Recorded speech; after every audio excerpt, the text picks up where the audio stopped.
మా నేనేమనుకుంటా అంటే ఇదంతా మనం పాట్స్తో నింపేస్తే ఎంత బాగుంటుంది చెప్పు. నీళ్ళు ఎవరేస్తారు? నేనేస్తాను మా.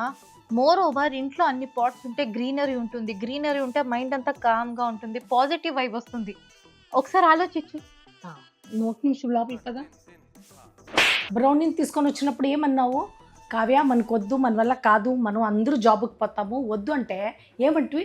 మా వాడు ఏడన్నా పట్టి చేస్తే నేను ఎత్తాను, సుసు చేస్తే నేను తుడుస్తాను, హాస్పిటల్కి నేను పిలుచుకొని పోతాను, గ్రూమింగ్కి నేను పిలుచుకొని పోతాను అనేసి చెప్తుంటానే. నేనేం చేసేది, వాడు నా దగ్గరికే రాడు. ఎందుకంటే అన్ని పనులు నేను చేస్తాను కాబట్టి వాడు మీ దగ్గరికి రాడు. అర్థమైందా? ఇప్పుడు నాకన్నా బ్రౌనీనే ఎక్కువ ఇష్టం కదా. ఫిష్ ఎవరు తెచ్చింది కావ్య? నువ్వు. నేను వద్దు కావ్య మన వల్ల కాదు అంటే దాని సుస్సు దాని పాటి ఏమన్నా మనం క్లీన్ చేస్తామా? లేదు కదా. అది అక్వేరియంలో ఉంటుంది, అది క్లీన్గా ఉంటుంది కదా. పక్కలోనే ఫుడ్ ఉంటుంది, నేనే అట్లే తీసేస్తాను, అట్లే వేసేస్తాను, అంతే. ఇంకేం పని ఉండదు.